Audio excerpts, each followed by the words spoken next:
Hello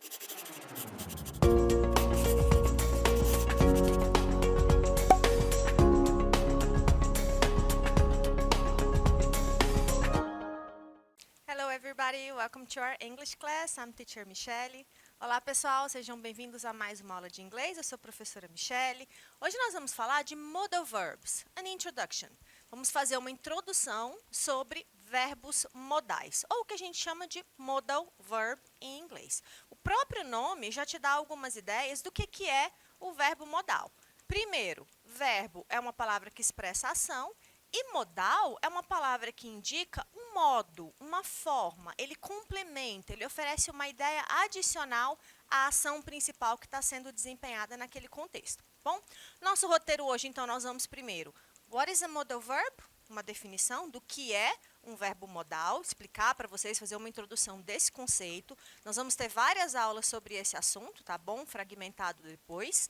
Modal verb features, que são características específicas aos verbos modais, porque como eles têm essa nomenclatura modal, eles são verbos diferentes dos outros verbos que nós comumente conjugamos, para expressar ações que sujeitos praticam, tá? Então, nós vamos falar disso. Uses, então, quando que nós vamos usar esses verbos modais? Forming sentences, como que nós organizamos as sentenças, como que nós fazemos as estruturas das frases afirmativas, interrogativas e negativas. E no final, eu mostro para você exercício, de que forma que esse conteúdo se insere em exercícios contextualizados ou exercícios de gramática, ok? Então, vamos lá. What is a modal verb? O que é um verbo modal? Modal verbs, or anomalous verbs, vocês vão ver vários nomes sobre verbos modais. Verbos modais é o mais utilizado, verbos anômalos também acontece e verbos auxiliares. Então, são termos que nós podemos utilizar para nos referirmos a esse tipo de verbo. Are auxiliary or helping verbs. Então, eles são verbos que auxiliam ou ajudam a fazer alguma coisa. Use together with a main verb. Isso já é outra característica. Então, os verbos modais ou verbos anômalos são verbos auxiliares ou verbos ajudantes que sempre são utilizados juntos, together, com verbos principais. Então, nós sempre vamos ter, quando nós utilizamos os verbos modais, a presença de dois verbos juntos, tá? Um verbo modal, um verbo principal. Modal verbs are special verbs, which express modalities. Como eu falei na introdução, os verbos modais são verbos especiais, quer dizer, eles são diferentes dos outros verbos e expressam modalidades. E o que são essas modalidades? Modalities is about a speaker's or writer's intention or meaning of expression. Então, a modalidade é sobre a intenção do escritor ou do falante ou o significado que esse escritor e esse falante deseja expressar. Quando a gente estiver vendo contextos, eu vou demonstrar, tá, para vocês. As modal verbs always accompany a main verb, they offer additional information to the verb. Então, como esses verbos modais sempre acompanham, eles sempre vêm junto dos verbos principais, eles vão oferecer informações adicionais ao verbo. Ou seja, eles vão complementar o sentido daquela ação. Olha nesse cartoon, por exemplo. Na primeira frase, eu tenho I can ski. Eu posso esquiar. Ski é o verbo, é a ação que a pessoa pratica. Tá? O verbo can é um verbo modal que significa poder. Então, qual é a função dele nesse contexto? É demonstrar que esse sujeito tem a capacidade, ele tem a habilidade, ele consegue praticar essa ação. Na forma negativa, I can't speak, quer dizer, I can ski, quer dizer, eu não posso esquiar. Aqui indica a impossibilidade, a falta de habilidade ou capacidade para expressar essa ação. Se eu uso sem o verbo modal, eu digo I ski, eu esquio. Quer dizer, eu pratico essa ação. Tá? Agora, se eu uso o verbo modal, eu complemento o sentido. Não é a ação que eu desempenho, mas a habilidade ou a capacidade que eu tenho de desempenhar essa função, certo? Outros exemplos para vocês aqui, ó. Susan can ride motorcycle. A Susan pode pilotar, dirigir, uma motocicleta. Então, qual é a ação? Drive é o verbo dirigir. O verbo poder, que é o verbo auxiliar ou o verbo modal, ele ajuda a indicar a possibilidade ou a capacidade que ela tem de praticar essa ação. Olha outros exemplos. You may enter the room. Você pode entrar na sala. Esse can e o may são dois verbos que muitas vezes são utilizados ao mesmo tempo. Eles podem ser utilizados em mesmos contextos, tá? Não juntos, mas para expressar a mesma ideia, ou seja, o verbo poder. Tem algumas diferenças que nós vamos ver em outras aulas de quando o can é mais apropriado e quando que o may é mais utilizado. Em linhas gerais, can é um pouco mais informal do que o may. E, em outras situações, o can é mais utilizado para expressar capacidade ou habilidade, enquanto que o may é mais usado para falar de possibilidade ou permissão. Tá? Então, por exemplo, posso beber água? May I drink water? Tá? Então, é um pedido para você fazer solicitando uma permissão de alguém ou uma autorização de alguma pessoa. E o may enter the room, você pode entrar na sala, você tem a permissão para isso. Jack should study more. O Jack deveria estudar mais. Então, percebam que em todas essas frases eu tenho ações, dirigir ou pilotar, entrar, estudar, e eu tenho verbos auxiliares que ajudam a complementar o sentido que é expresso nessas sentenças, tá bom? Ou que são expressos. Modal verbs present an irregular form. Os verbos modais, como eles são verbos especiais, eles têm forma irregular. O que quer dizer forma irregular, professora? São aquelas formas ou aquele padrão que não acompanha o que os outros verbos fazem. Então, os verbos irregulares não seguem as mesmas regrinhas. E é isso que nós vamos falar agora, quando nós abordarmos as características dos verbos modais. Eles não seguem as mesmas regras dos outros verbos. Então, para lembrar rapidinho com vocês, lembra que quando você queria colocar um verbo no passado, por exemplo, um verbo regular, você coloca ed no final. Quando você conjuga o verbo no presente simples, a gente coloca um S nas terceiras pessoas. No caso dos verbos modais, nada disso vai acontecer. Bom, então, para a gente começar. Modal verbs are always used in a bare form. Os verbos modais são sempre usados na sua forma básica, na sua forma no infinitivo, sem a partícula to. Ou seja, o verbo modal é sempre usado na sua forma original, sem a partícula de infinitivo, que em inglês é o to. Bom, por isso que todos aqueles exemplos anteriores que vocês viram, não aparecia to para fazer as construções frasais. Os verbos modais não têm infinitivo, ou seja, você não escreve eles com o to. Eles também não têm o present participle, que é o que nós chamamos de gerúndio em português, que é o ing, e eles também não têm o particípio passado, que em português nós usamos quando a gente quer indicar uma ação já concluída. Ado ou ido, jogado, vendido e etc. Em inglês, esses verbos modais não fazem essas mudanças de modo, tá bom? Eles são sempre usados na sua forma original. Os verbos modais são invariable, eles são invariáveis, tanto para pessoa quanto para número. O que quer dizer isso? Quando você conjuga ele, o sujeito pode ser primeira pessoa, segunda pessoa ou terceira, pode ser singular ou plural, o verbo sempre vai ficar do mesmo jeito, não vai ter mudança, tá? Então, eu posso, I can. Ele pode, he can. Nós podemos, we can. Então, em todos os casos, o verbo fica igual, não tem mudança, não tem alteração, nem para pessoa, nem para número. Nem para o singular, nem para o plural, nem para a primeira, segunda ou terceira pessoa. Já que esses verbos modais são verbos auxiliares, eles fazem esse papel nas sentenças, eles são capazes de criar as formas interrogativas e negativas por conta própria.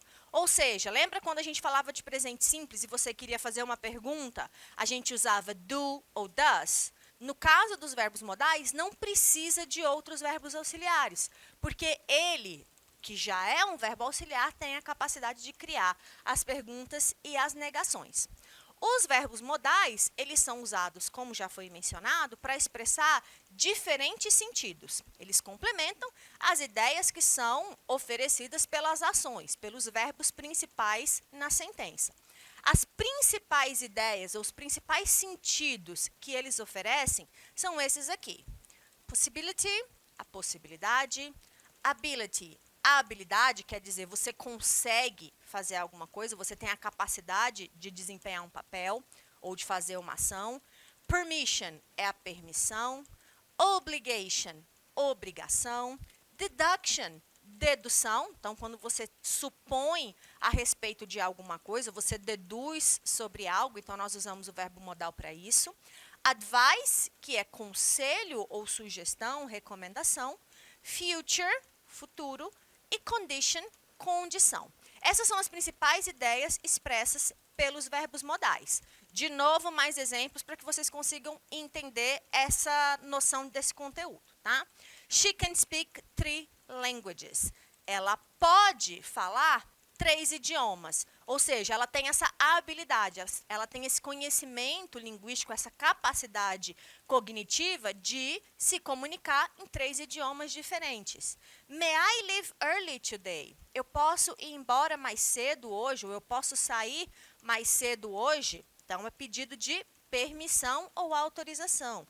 You should try the apple pie. Você deveria experimentar a torta de maçã. Então, aqui eu já tenho uma sugestão, uma recomendação. Você devia experimentar, devia tentar. Tá? Então, são exemplos que oferecem ideias complementares às ações. Qual é a ação do sujeito nessa frase? Falar, partir ou sair, e aqui experimentar. Os verbos modais complementam essas ações. É a habilidade de falar, é a permissão de partir, ou a recomendação ou sugestão de experimentar. Bom? Os verbos modais mais frequentes, na língua inglesa a gente tem alguns verbos que compõem essa lista de verbos modais, são can, que é usado tanto no presente quanto no futuro, e o could, que é o passado de can. May também é o verbo poder. Can é poder no presente e futuro, could é o poder no passado. May, poder também, e might é o passado de may. Nos contextos, quando a gente for falar de cada um desses verbos isoladamente, vou explicar para vocês quando que nós usamos cada um deles e em quais circunstâncias para expressar que tipo de ideia. Must é o verbo dever, should é o deveria, porque em inglês eles separam o dever de obrigação do dever de sugestão. Will é o verbo auxiliar que indica futuro e would é o verbo auxiliar que indica condição.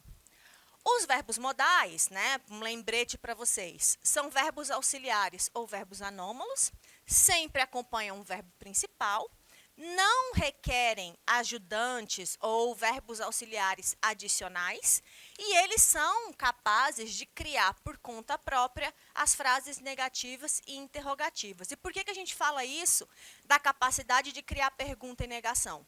Porque sempre que nós falamos de verbo em inglês, a gente aborda as 3 formas: afirmativa, interrogativa e negativa. Na forma afirmativa, é o sujeito representando a ação que ele pratica. Na interrogativa é uma pergunta, na negativa é uma negação ou uma contraposição em relação a uma comunicação anterior. E identificando que esses verbos modais têm essa capacidade autônoma de desempenhar as perguntas e as negações, a gente vem justamente para a estrutura das frases. Como que eu posiciono esse verbo auxiliar e esse verbo principal nas sentenças, tá? Então, no caso da forma afirmativa, nós sempre começamos pelo sujeito, o verbo modal, que é esse verbo auxiliar, e o verbo principal depois. Então, a gente primeiro expressa esse verbo auxiliar para depois indicar a ação principal que o sujeito representa. E, por fim, o complemento. Julie can play piano. A Julie pode tocar piano. Ela tem a habilidade ou a capacidade de fazer isso. Na forma negativa, a única coisa que eu tenho que acrescentar é o não em inglês, que é o not. Tá? A partícula de negação sempre vem depois do verbo auxiliar. Qual é o verbo auxiliar quando nós temos verbos modais? Justamente esse verbo modal. Ele faz esse papel de verbo auxiliar e de verbo ajudante. Por isso que eu mencionei outras vezes já no início dessa aula que os verbos modais têm essa capacidade de, por conta própria, criar as negativas e as questões, as perguntas ou as questões interrogativas. Tá? Sujeito primeiro, verbo modal, o não em inglês, e aí você pode fazer as contrações, o verbo principal e o complemento. You should not sleep late. Você não deveria dormir tarde. Tá?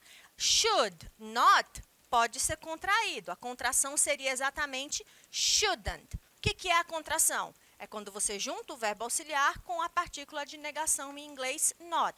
Forma essas duas palavras, transforma essas duas palavras em uma palavra só, usando o apóstrofo para suprimir a letra O. Bom? Então, contração de cannot, que é não pode ou não poder, pode ser can't, ou ele aceita também essa forma cannot, as duas palavras juntas, tá? É uma condição irregular que ele possui. Could not, fica couldn't, que seria o não podia ou não poderia. Should not, shouldn't. Must not, mustn't. Percebe que quando a gente usa contração, ao invés de pronunciar duas palavras separadas ou escrever duas palavras separadamente, você pronuncia uma palavra só. Will not, em inglês fica won't, que é a contração para indicar futuro, e o would not fica wouldn't, tá? Nas formas interrogativas, que é para fazer a pergunta, a gente aplica aquela famosa regrinha de X, que é você inverter a posição de verbo auxiliar com o sujeito da frase. Então, primeiro vai vir o verbo modal, depois o sujeito, o verbo principal, o complemento e, como é uma pergunta, ponto de interrogação no final. May I help you? Eu posso te ajudar? Fazendo uma pergunta. Verbo modal ou verbo auxiliar primeiro, sujeito depois, ponto de interrogação lá no final. E para demonstrar um pouco esse conteúdo, eu quero analisar com vocês um texto. Tá? É uma questão em que a gente percebe a presença de verbos modais em uma situação contextualizada. Então, nós temos aqui, por exemplo, de acordo com o fragmento, compulsive shopping may become a life-shattering addiction, like alcohol, drugs of gambling, a top psychiatrist says. Então, aqui eu tenho uma citação. Sempre que a gente vê aspas em inglês, é porque é a fala de uma outra pessoa, tá? Assim como a gente usa também as aspas em língua portuguesa. Então, esse fragmento demonstra o seguinte. Compulsive shopping. As compras compulsivas. Um comportamento que a pessoa faz compras no impulso, tá? A questão da compulsão na questão do hábito de compra. May become é a nossa locução verbal que a gente vai analisar. May é o verbo poder, para indicar possibilidade ou permissão, e o become é o verbo tornar. Tá? Então, a compra compulsiva pode se tornar a life-shattering addiction. Addiction com C significa vício, é um comportamento nocivo. Addiction sem o C é a adição, tá? Processo de soma, a ideia aritmética lá da matemática. Então, life-shattering é algo que destrói a vida. Tá? Então, nesse texto, que é uma fala de um psiquiatra, top psychiatrist, é um psiquiatra de renome. Tá? Então, ele diz que o comportamento de compras compulsiva pode se tornar um vício, assim como álcool, drogas, jogos, tá? Ele vai destacando isso. E aí, depois eu tenho aqui, it can ruin lives and relationships. Outra locução com verbo modal. Pode, ruin, arruinar, levar à ruína, vidas e relacionamentos. Declare Dr. Danilo Ponce. Então, quem declarou isso foi o Dr. Danilo Ponce, que é um professor de psiquiatria. Então, o que ele destaca nesse fragmento? O que é correto a gente observar? E esse professor da Universidade de Hawaii, do Havaí. Comprar compulsivamente é uma necessidade americana? O texto não fala especificamente de uma atribuição de um povo a esse comportamento, está bem geral. Comprar compulsivamente pode ser um vício tão sério quanto álcool e drogas. Aí a gente encontrou nossa resposta, né? Depois, compulsivos em compras devem arrumar um passatempo agradável para se livrar do vício. esse fragmento do texto não cita isso. Ele não aborda esse aspecto da possibilidade de você lidar com esse problema. Esse fragmento, ele constata essa situação, tá bom? Então, percebam que o verbo may e o verbo can expressam a possibilidade de arruinar a vida e de se tornar um vício. Pessoal, na nossa aula de hoje, nós tratamos de verbos modais, que são verbos auxiliares que complementam a ideia expressa pelos verbos principais na oração. O verbo poder, o verbo dever e assim por diante. Fiquem bem, se cuidem e até a próxima. Bye, bye!